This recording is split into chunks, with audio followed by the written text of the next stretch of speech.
이번 영상에서는 대조와 모순어법을 함께 살펴보겠습니다. 먼저 목차보입니다. 비유와 활용, 비유와 시적 언술, 비유의 종류, 의미의 비유와 말의 비유로 나눈다고 그랬죠. 의미의 비유에는 직유, 은유, 상징, 화류, 인유와 인용적 묘사, 제유와 환유, 풍유와 우화, 성유, 희언법이 있고요. 말의 비유는 도치, 과장, 대조와 모순어법, 반복과 열거, 반어와 역설, 영탄법과 돈어법, 역언법, 수사적 의문법, 완곡어법 등이 있습니다. 네. 그리고 의미의 비유 9가지, 말의 비유 9가지 다 외우셨겠죠? 의미의 비유 3가지 먼저 뭐뭐 있었죠? 제일 흔한 거 직유, 은유, 상징 있었고 대유에 해당되는 게 뭐 있었죠? 제유, 환유, 네, 풍자적인 거 화류와 풍유가 있었고요. 그리고 또 인유와 성유가 있었고요. 그리고 도치, 과장, 도가대, 도치, 과장, 대조가 있었고요. 그리고 열반형, 열거 반복, 그리고 영탄법이 있었고요. 그리고 반영모 또 뭐 있었죠? 반어, 역설, 모순이 있었습니다. 꼭 외워보세요. 희언법과 기상의 차이는 희언법은 핵심이 뭐예요? 네, 비슷하거나 유사한 소리, 비슷하거나 유사한 소리, 동음어, 유음어를 구사하는 비유고, 기상은 기발하고 기이하고 기괴한 발상과 착상을 가리켜서 기상이라고 합니다. 네, 그리고 과장이요. 과장은 영어로 hyperbole라고 하는데요. 자, 과장의 특징은 뭐죠? 과장. 음이나 인상을 강조하기 위해서 사실이나 현상을 지나치게 부풀리거나 지나치게 줄이는 수사법이다. 크게 부풀리는 것을 뭐라고 그래요? 향대 과장. 큰 것을 향한다 해서 향대 과장이고요. 작게 줄이는 것은 작은 것을 향한다 해서 향소 과장이라고 합니다. 네. 과장이 비유의 형태로 나타낼 때, 네, 과장에 의한 비유라는 뜻에서 장유라고 합니다. 과장은 향대 과장이건 향소 과장이건 표현의 적절성을 확보하지 못하면 필진성을 잃게 된다. 네, 지나치게 과장하면 어떻게 돼요? 네, 사실성을 잃게 돼서 뻥이다 이런 말을 하겠죠. 네, 그래서 과장도 항상 표현의 적절성을 확보해야 됩니다. 자, 그리고 사실적 묘사가 아니라 상징적 묘사라 할지라도, 네, 상징적 묘사, 사실적이 아니다 하더라도, 상징적 묘사라 하더라도, 구체화되고 개별화된 시적 표현들로 채워지면, 네, 구체화되고 개별화된 시적 표현들로 채워지면, 사실적으로 느껴지는 효과가 있다라고 합니다. 항상 구체화되고 개별화된 표현 아주 중요합니다. 오늘 다룰 내용인데요. 대조와 모순어법 비슷비슷해가지고 헷갈리죠. 대조. 네. 대조, 이렇게 대하다 할 때 대조가 상대하다 할 때 대고 빛을 조자를 쓰고 있습니다. 그래서 여기는 콘트라 하면은 반대로 거꾸로 이런 뜻이죠. 반대하여. 스트는 서 있다라는 말이죠. 그러니까 맞서 있다라는 뜻입니다. 그래서 영어로 대조가 contrast 이렇게 합니다. 예, 학교 수능 공부할 때 in contrast 대조적으로라는 많이 외웠었죠. 네. 대조는 사전적 의미로는 의미는 둘 이상을 맞대어 같음과 다름을 검토한다 라고요. 같음과 다름을 검토하는 게 둘 이상을 맞대어서 대조라고 합니다. 네, 문학에서 그대로 받아들이면 조금 모자람이 있겠죠. 자, 상반되거나 모순되는 어구를 병치하여 대비의 느낌을 통해서 차이를 강조하는 수사법이다. 다시 한번요. 뭐를요? 차이를 강조하는 수사법이 대조라고 합니다. 차이. 네, 차이를 강조해요. 대조는. 네.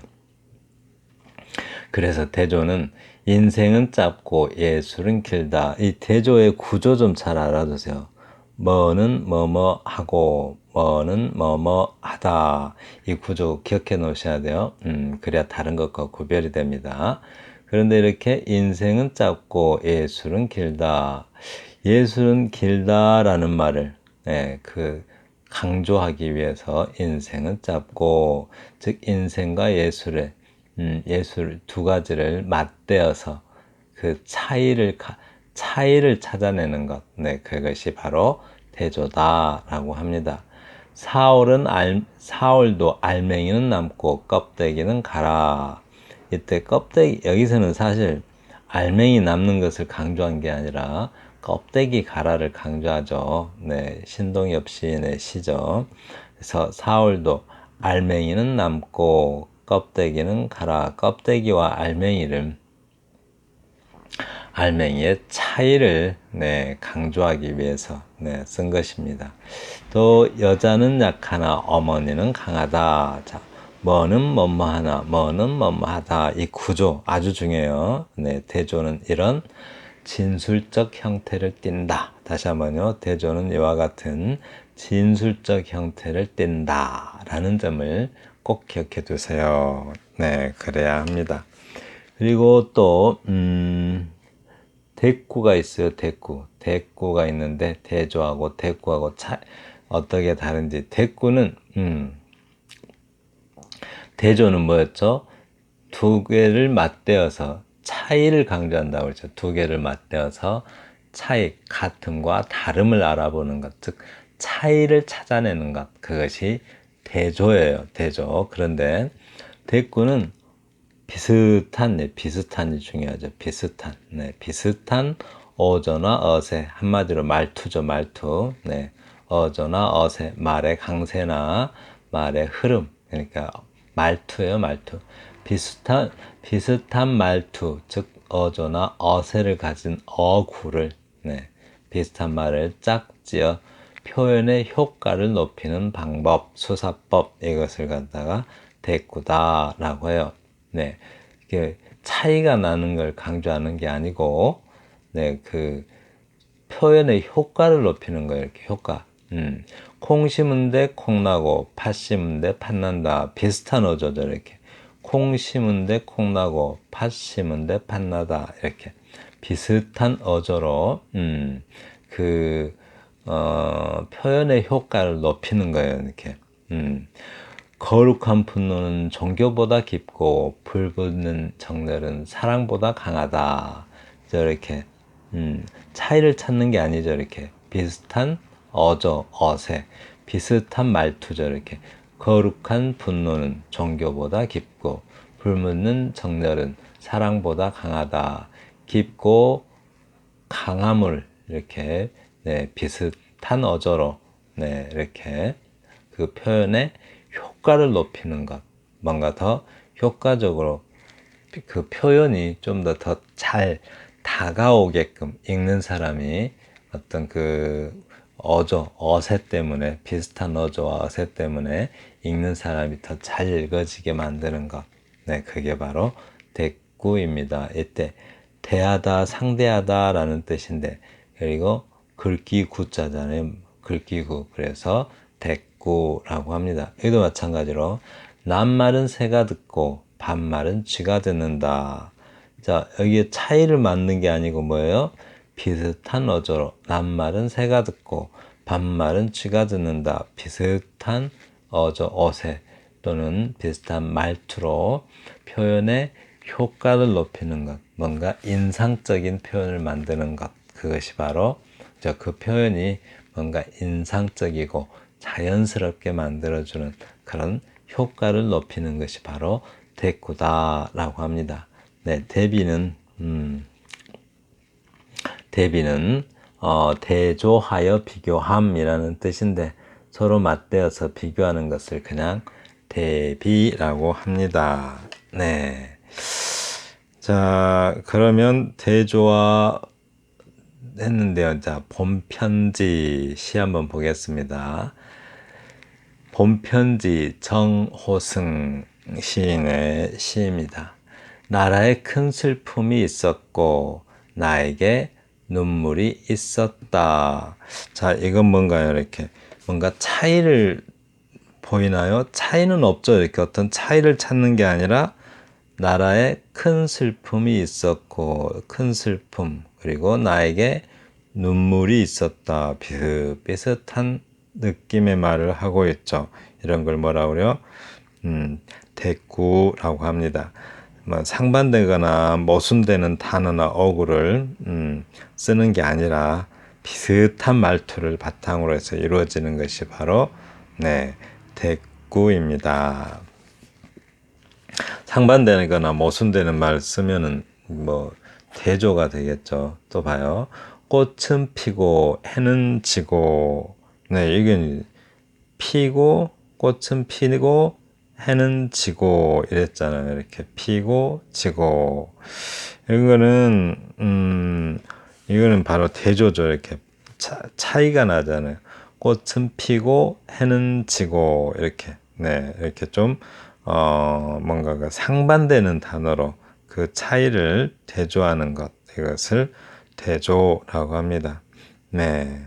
그래서 대조는 기본적으로 대립되어 있어요. 이렇게 대립, 맞서 있는 거죠. 뭔가 꽃은 피고, 해는 지고, 뭔가 상반되는 느낌이 서로 맞서 있는 것, 그것을 대립, 즉 대조는 대립을 그 바탕에 두고 있습니다. 네, 넘어갑니다.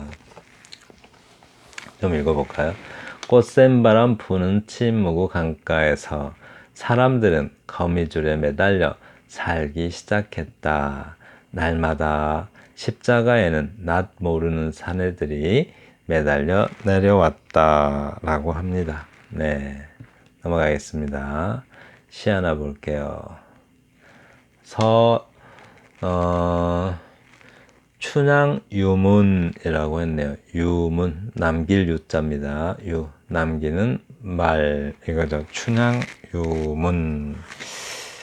뭔가 이게 유서처럼 남기는 건가요? 춘향유문. 청길 땅 밑을 검은 물로 흐르거나 도솔천의 하늘을 구름으로 날더라도 그건 결국 도련님 곁 아니겠어요.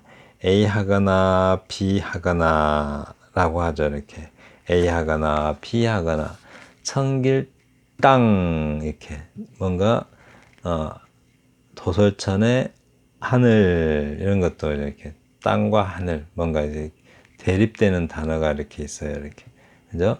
그리고 검은 물로 흐르거나 또 여기 흰이라는 말은 없지만 구름은 흰색으로 생각하죠.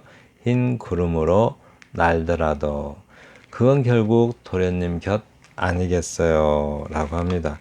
바로 이렇게 대립되어 있는 단어로 그 차이를 강조하는 것, 그게 뭐라고 그랬어요? 바로 대조라고 합니다. 지옥에 있건 천국에 있건 결국 도련님 곁에 있겠다는 화자의 어떤 뭐라 그럴까요? 굳은 심경? 네, 굳은 심경을 바로 이런 대조를 통해서 극적으로 드러내고 있습니다. 내가 이 극적이라는 말을 참 많이 쓰죠. 극적이다. 연극할 때 극자를 극적이다 이런 말인데 꼭 연극적이다 이런 말이죠. 연극적이다. 연극적인 것의 특징이 뭐예요? 우선은 긴장감이 있어야겠죠. 사건이 빨리빨리 진행되고 그러니까 긴장감이 있고 그리고 또 뭔가 그 장면이 인상적이죠. 네, 어떤 장면을 딱 만들잖아요. 그 한 장면은 네, 인상적이죠. 그런 인상적이고 또 뭐 있어요? 뭔가 감동적인 게 있어요. 긴장감 있고 인상적이고 뭔가 감격적이고 감동적인 것, 그것을 극적이다라고 합니다. 네, 그렇습니다. 그래서 그런 대조를 통해서 어떤 화자의 음, 굳은 심경을 네, 극적으로 표현하고 있습니다. 넘어갑니다.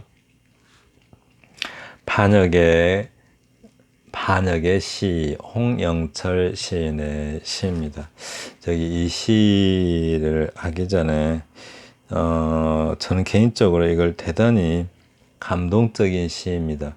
그리고 꼭 추천합니다. 이런 시 비슷하게 한번 흉내 한번 내보세요. 네, 흉내 내보세요.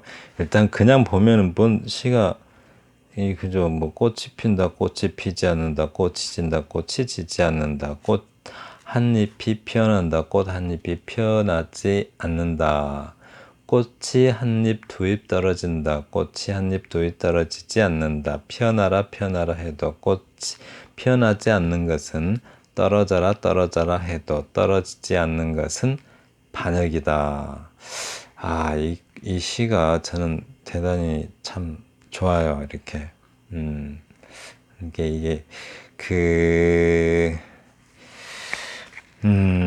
그 모차르트 음악에 보면 왜 그 피셔의 미뉴에트인가요? 피셔의 미뉴에트에 한 변주곡? 뭐 그런 변주곡 있죠. 변주곡. 그러니까 변주곡 하면은 일단 주 선율이 있죠. 이렇게 주 선율. 만약에 빰빰빰빰빰빰빰 이거 있으면 그거를 살짝만 바꿔서 계속 연주해 나가죠. 근데 계속 조금씩 바뀌어, 조금씩 바뀌어가죠. 그래서 이제 변주곡은 그래서 길지가 않죠. 대부분 5분 정도에서 끝나요. 이렇게. 그러니까 그 변주곡 그렇게 풀어나가는 것. 그러니까 변주 음악을 한번 들어보세요. 그 피셔의 미누에트에 의한 변주곡 해가지고 들어보시면 모차르트 변주곡이 좀 유명하죠. 딱 기본 선율이 딱 있다면 제가 이 좀 유명한 걸 해야 되겠네요. 예를 들어서 학교 종이 땡땡땡 여기까지만 하나의 어떤 선율이라면 이거를 계속 조금씩 바뀌어가면서 계속 비슷비슷한데 반복되면서 조금씩 바뀌어가요. 그게 이제 변주곡이라고 하죠. 그래서 작품 전체가 마치 음악이 어떤 음악 악곡이 변주되는 것처럼 예, 변주되는 것처럼 돼 있어요. 근데 이제 이게 또 계속되는 대조에 의해서 이루어지고 있죠. 대조죠. 이렇게 꽃이 핀다, 꽃이 피지 않는다. 차이잖아요. 이렇게 핀다, 피지 않는다의 차이. 이렇게 계속해서 연속적 대조로, 네, 꽃이 피고 지는 그런 현상을 통해서 뭔가 반역, 네, 어떤 그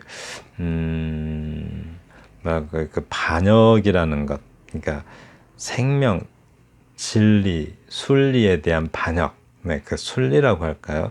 순리에 대한 반역을 이렇게 형상화하듯이 마치 눈에 보여주듯이 감각화하듯이 그렇게 짜여져가는 네, 시입니다. 자, 마찬가지 그걸 이제 시에서는 이제 변주곡, 뭐 변주한다 이런 표현도 쓰지만 변용한다 뭐 이런 말도 쓰죠. 변용한다, 변주한다. 이렇게 어떤 변용할 때 용자가 얼굴 용자입니다. 이렇게 해서 어떤 모습을 살짝 바꿔간다라고 해요. 자, 이걸 먼저 봐요. 이렇게. 네, 이제 이거 하나를 계속 조금씩 바꿔갑니다. 똑같아요. 그런데 똑같은 건데 살짝 네, 그 악곡을 변주해 가듯이 바꿔갑니다. 한번 볼까요? 꽃이 핀다, 피지 않는다. 꽃이 진다, 꽃이 지지 않는다. 꽃이 한입 피어난다. 꽃이 한입 피어나지 않는다. 꽃이 한 잎, 두 잎 떨어진다. 꽃이 한 잎, 두 잎 떨어지지 않는다. 피어나라 피어나라 해도 피어나지 않는 것은, 떨어져라 떨어져라 해도 떨어지지 않는 것은 반역이다 라고 합니다. 네. 뭔가 순리에 대한 반역, 이런 말이 이런 것이죠. 네. 그래서 이 대조가 이루어져도 연속적으로 계속 일어나고 있죠. 대조가. 그런데 그 대조가 이 부분, 이 하나가 핀다와 피지 않는다의 대조가 연속적으로 이루어지고 있어요. 그 하나가 조금씩 조금씩 모습을 바꿔가면서 이루어지고 있어요. 그것을 변형이라 하고, 음악을 조금씩 조금씩 바꿔가면서 연주하는 것, 그것을 변주라고 해요. 그래서 정리합니다. 작품 전체가 변주되는 연속적 대조에 의해서 축조되어 있기보다는 축조되어 있는 보기이다. 사례이다. 꽃이 피고 지는 현상을 통해서 숨겨진 반역의 생리를 간명한 시의 구조 속에서 형상화해 보여주고 있다 라고 저자께서 정리해 두셨습니다. 네. 자, 넘어갑니다. 대조와 모순어법의 차이. 네, 이게 대조, 아까 제가 막 뭘 강조했죠. 기억하고 있으라고. 그리고 모순어법, 비슷비슷해가지고 아주 헷갈릴 수가 있어요. 그런데 아주 간단하게 기억하시면 안 헷갈립니다. 한번 볼까요? 대조와 유사한 대립 구조를 가지고 있지만, 대립 구조, 대조와 유사하대요. 모순되는 관념의 결합 상태를 모순어법이라고 한다. 근데 이 말 자체가 좀 어렵죠. 이렇게 모순되는 관념의 결합 상태를 모순어법이라 한다. 그러나 이 모순은 외형적일 뿐이다. 외형적으로만 모순이고 사실은 모순이 아니다라는 거죠. 자, 봐 이제 모순은 이렇게 이 모습을 보세요. 이렇게 단순히 이렇게 고와서 서러워라. 고운데 왜 서럽겠어요? 이게 모순이라는 거죠. 근데 모순의 결합 상태를 봐요. 아까 저 위에서 뭐라고 그랬어요? 모순되는 관념의 결합 상태라고 그랬잖아요. 모순되는 관념. 그러니까 결합 상태예요. 아까 여기 고와서 서러워라. 곱다와 서럽다. 둘이 만날 수 없는, 양립할 수 없는 단어가, 꼭 단어는 아니어도 되죠. 어구라고 그럴까요? 양립할 수 없는 어구가 이렇게 결합된 형태예요. 이렇게 결합. 어구가 결합되는 형태가, 다시 한번요. 서로 모순되는 관념, 또는 그냥 어구라고 그렇게 관념이라고 하지 말고, 서로 모순되는 어구가 결합하는 형태, 또는 서로 만날 수 없는 어구 또는 표현이 결합하는 형태가 모순어법이에요. 모순 형용, 형용 모순 이렇게도 말하죠. 세 가지. 다시 한번요. 모순어법, 모순 형용, 형용 모순 이렇게 표현하는데, 근데 아까 대조는 어떤 형태라고 그랬어요? 뭐뭇은 뭐뭐하고 뭐뭇은 뭐뭐하다, 이런 구조를, 진술적 구조를 띈다고 하죠. 다시 한번요. 대조는 뭐뭇은 뭐뭐하고 뭐뭇은 뭐뭐하다처럼 진술적 구조를 띄는데, 모순어법은 이렇게 결합적 구조를 띈다는 것. 좀 이해되시겠죠? 이해 안 되시면 댓글로 또 문제 제기하세요. 이것도 마찬가지입니다. 소리 없는 아우성. 소리 없는가 아우성이 이렇게 그냥 만났어요. 소리 없는가 아우성은 만날 수 없는 단어잖아요. 이렇게 만날 수 없는 단어가 관형어와 저 위에는 뭐예요? 곱다와 서럽다. 형용사와 형용사가 만났죠. 여기는 이렇게. 근데 여기는 뭐예요? 관형어. 영어에서는 이걸 형용사라고 그러죠. 한국어에서는 이게 관형어죠. 관형어. 관형사와 관형어는 다릅니다. 관형어와 명사가 만난 상태예요. 이렇게. 관형사와 관형어 차이를 궁금하신 분 댓글로 질문하세요. 저 푸른 해운을 향하여 흔드는 노스텔지아 선수건, 영원한 노스탈자의 선수건 이랬는데, 이렇게 결합 형태를 띠는 것. 네, 그게 바로 모순어법이다라고 합니다. 네. 그리고 움직여라, 떠나라, 멈추지 말아라, 고정불변의 변화요. 막 움직이라고 해놓고는 고정불변의 변화래요. 이렇게. 고정불변의 변화요. 어디서 많이 들어본 것 같아요. 그 같은 강물에 발을 두 번 담글 수 없다라고 말한 사람이 있었죠. 고대 철학자 중에. 네, 아주 고대 철학자면 자연 철학, 그러니까 그리스 철학이 본격화되기 전이죠. 그러니까 소크라테스 이전, 네, 소크라테스 이전의 철학자 중에 어 저기 저 그러니까 같은 강물에 발을 두 번 담글 수는 없다라고 했어요. 그 사람이 바로 헤라클레이스토스입니다. 그러니까 세상이 변하지 않는 건 없고 모든 것은 항상 변한다라고 했어요. 그런데 그 헤라클레이스토스를 되게 시기했던 사람이 하나 있는데 아주 그냥 누구예요? 파르메니데스라고 해요. 파르메니데스. 딱 파르메니데스 하면은 그냥 생각나는 말이 있어요. 유명하죠. 있는 것은 있고 없는 것은 없다라고 합니다. 근데 이제 이 파르메니데스는 굉장히 성격이 사진은 여기 있어요. 네. 이렇게 이제 이 사람이 헤라클레이스토스고 이 사람이 파르메니데스예요. 서로 쳐다도 안 보죠. 이렇게 서로 딴 사람 쳐다보고 있습니다. 네. 그래서 이 두 사람은 서로 라이벌 관계에 있었다고 해요. 그래서 이제 변하지 않는 것은 없다라고 하는 것은 그러니까 세상을 살아가는 또 세상을 바라보는 두 가지 관점이 있다면 하나는 현실주의고 또 하나는 이상주의라고 하죠. 근데 현실주의는 그러니까 자기를 현실에 맞추는 거죠. 자기를 현실의 변화에 맞추자고 하는 것이 헤라클레이스토스고 그게 아니라 어떤 이상주의는 그러니까 현실을 자기한테 맞추려고 하는 거죠. 자기 이상에 맞추려고 하는 것이 이제 흔히 이상주의라고 해요. 그런데 이제 사람은 항상 적절해야 되죠. 발은 항상 땅에 있어도 손은 항상 하늘을 향해야 합니다. 그래야 발전이 있겠죠. 항상 현실에 묶여 있으면 발전이 없죠. 현실을 무시해서도 안 되죠. 만약에 발을 땅에 대지 않고 하늘 공중에 떠 있으면은 얼마나 가겠어요? 금방 제거되겠죠. 그래서 항상 발은 땅에다 딱 대고 있는 상태에서 손은 하늘을 향해야 됩니다. 그래서 현실에 이때 이상을 늘 향하는 것, 그것이 이제 가장 올바른 어떤 발전 방향이라고 합니다. 정리합니다.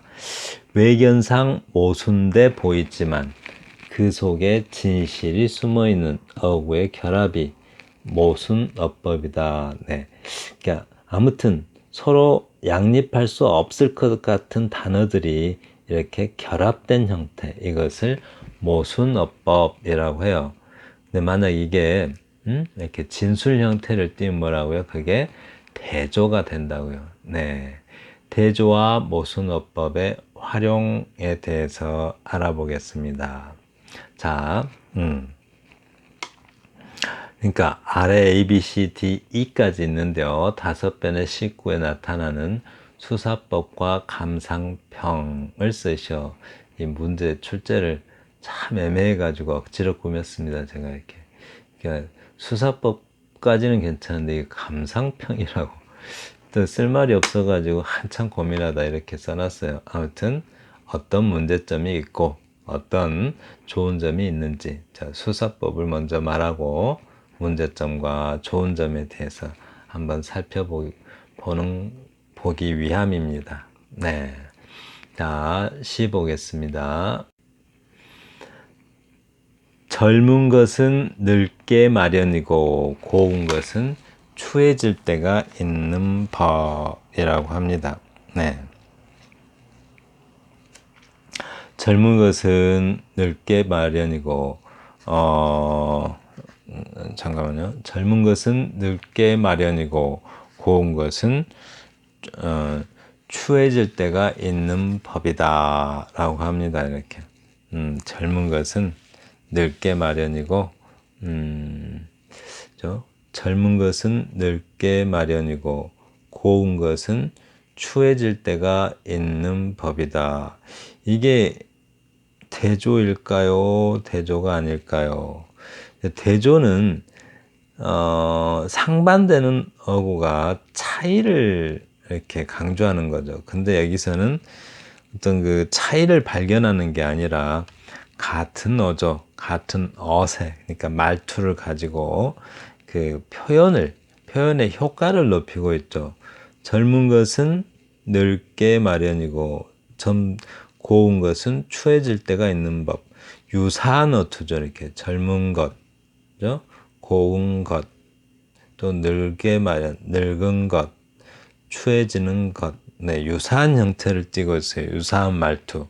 이걸로 표현의 효과를 높이는 것이기 때문에 이것은 대조가 아니고 대꾸입니다. 네, 대꾸는 바로 그렇게 비슷한 어조, 어세를 가지고 비슷한 말투를 가지고 표현의 효과를 높이는 것, 그것을 대꾸라고 합니다. 네, 비워보겠습니다. 죽은 자는 가고 산 자는 오는데, 이건 반대가 되죠. 가고 오는데, 가는 것과 오는 것에는 차이가 있죠. 그리고 또 죽은 자와 산 자, 이런 대립적 의미죠. 뭔가 대립적 의미일 때 이러면은 그 차이가 있죠. 그럴 때는 대조라고 합니다. 범은 어디까지 왔나 이 반도에. 자, 이게 좀 만약 이게 좀 시를 썼다고 생각해 보면, 물론 이것도 시이지만 길게 썼다고 한번 생각해 봐요. 죽은 자는 가고 산 자는 오는데 범은 어디까지 왔나. 여기까지는 아주 상투적인 표현이죠. 그래서 많이 본 표현. 죽은 자 가는 건 당연한 거고, 산 자가 오는 건 그죠? 당연한 거고, 범은 어디까지 왔나. 이것도 아주 흔하게 쓰는 말이잖아요. 그런데 그래서 이게 상투적인데, 문제는 이 반도에라는 이 한마디 때문에 상투적 표현들이 다 구체화되고 개별화되고 어떤 사실적인 느낌까지 줍니다. 그래서 이게 개별화, 구체화, 다른 데가 아니라 이 반도에, 이런 말이죠. 죽은 자하고 산 자가 어느고 봄이 어디까지 왔는가 하는 것은 어디에나 있는 흔한 표현이죠. 그런데 이 반도의 상황을 구체적으로 이렇게 나타내요. 그러면은 시 전체가 사실적이 되는 겁니다. 네. 그래서 뭔가 간절히 기다리는 어떤 이렇게 앞에 그 일행 같은 거를 대조에게서 그 심리를 뭔가 좀 암시적으로 나타내는 거죠. 네.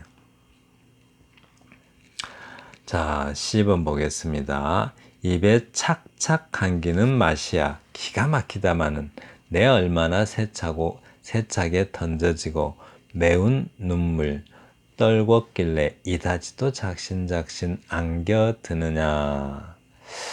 물론 뭐 이 표현이 이렇게 뭔가 이렇게 이 표현이 입에 착착 감기는 맛이야. 기가 막히다마는, 이게 좀 제목을 봐야 되겠네. 낙지래요, 제목이. 낙지가 입에 착착 감기는 맛이야. 기가 막히다마는, 이렇게. 이게 누구 입장이에요? 네, 화자 입장이죠. 사람.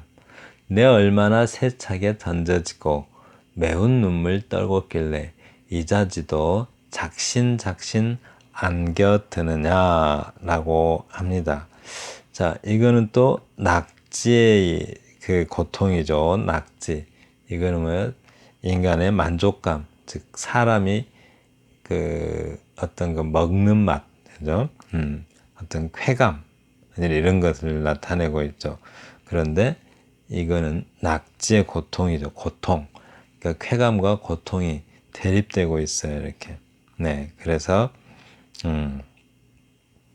대조라고 말할 수 있습니다. 이렇게 대조를 이루면서 어떤 두 가지를, 두 가지의 차이를 좀 극적으로 드러내고 있습니다.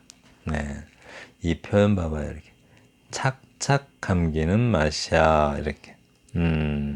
어떤 이건 또 착착 감기는 맛 하면 좀 으태어져. 이렇게 으태어가 뭔가 이렇게 감각을 좀 더 극적으로 더 드러내고 있죠. 그냥 감기는 게 아니라 그냥 감기는 맛 그러면은 개괄적 표현이라고 하죠. 뭔가 감기는 맛. 근데 이게 착착하면 조금 개별화되고 구체화되죠. 이 감기는 맛이 이 말 한마디 때문에 더 개별화되고 구체화됩니다. 네. 그러니까 수식하는 어구는 수식 받는 어구를 좀 구체화하고 개별화하는 성격이 있습니다. 네. 다음 보겠습니다. 발끝을 쫓는 강물 줄기 하나를 키우며 황량한 녹색 정원에 묻어서 이 심장 그대로 두고두고 울며 살 순 없나. 첫째, 진술형으로 뭐뭇은 뭐마니 뭐뭇은 뭐마다라는 형식에서 차이를 찾는 어구가 있습니까? 없죠. 이렇게 없어요. 그죠? 그런데 이제 뭔가 안 맞는 것, 그죠?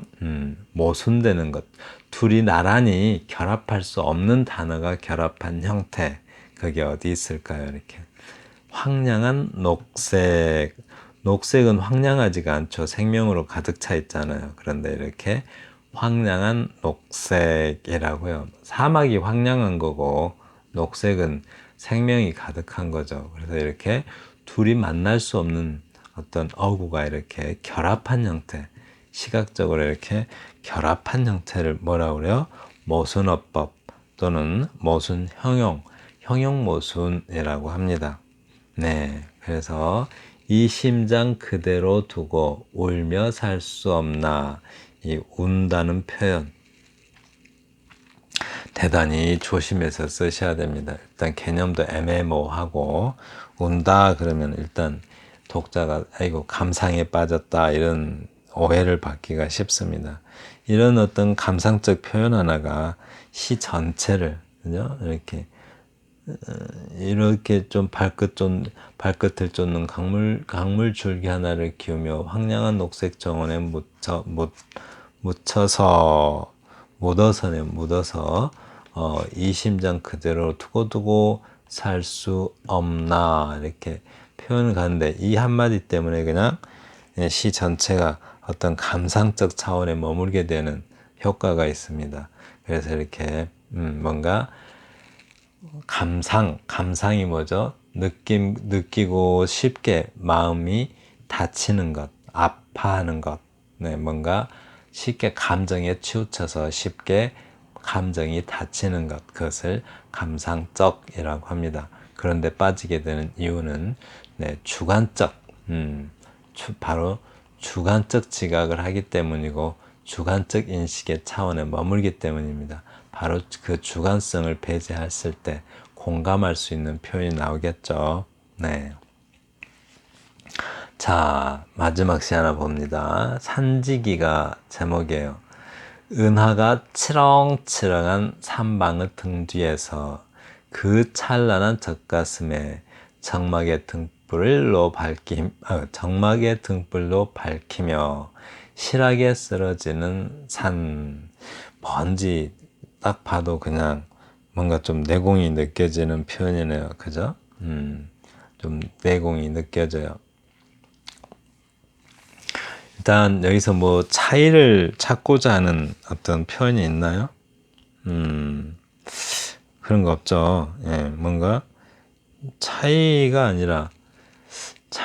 아니죠. 일단 봐요. 은하가 치렁치렁한 산방의 등 뒤에서라고 합니다. 이렇게 산방, 산 속에 있는 그 집, 거기서 은하가 밤에 보면 산속 깊은 산속에서 하늘을 쳐다보면 딱 이 표현이 맞습니다. 은하가 치렁치렁해요. 그냥 창문 열어보면 그 산방 등 뒤에서 그 찬란한 젖가슴에 이렇게 이 젖가슴은 아무래도 그 밤에 보여지는 산을 이렇게 표현한 것 같아요. 산, 젖가슴. 그래서 산의 상징으로서 쓴 것 같습니다. 이런 걸 이제 상징은 다른 사람 작가만의 상징이면 젖가슴은 여러 가지 상징이 가능하잖아요. 상징은 다의적이니까 작가가 이렇게 만들어 쓴 상징을 개인적 상징이라고 그러죠. 네, 이렇게 산을 상징하고 있어요. 네. 그렇습니다. 그런데 정막의 등불로 밝히며 정막의 등불로 밝힌대요. 실하게 쓰러지는 산. 실하면 쓰러질 리가 없겠죠, 이렇게. 예, 그런데 실하게와 쓰러지는 부사어와 관형어가 이렇게 만났어요. 이렇게 만나가지고 표현은 이렇게 모순되죠. 이렇게 모순되는 것. 네, 모순되는 말이 이렇게 결합하는 형태를 띠면 그것을 모순어법 또는 모순 형용 모순이라고 합니다. 네. 그래서 이건 뭘 나타내요? 실하게 쓰러지는 산이려. 눈으로 보기에는 쓰러지는 것처럼 보이는데 이 산은 현재 어때요? 굉장히 건강한 산이죠. 네, 건강하게 살아있는 산입니다.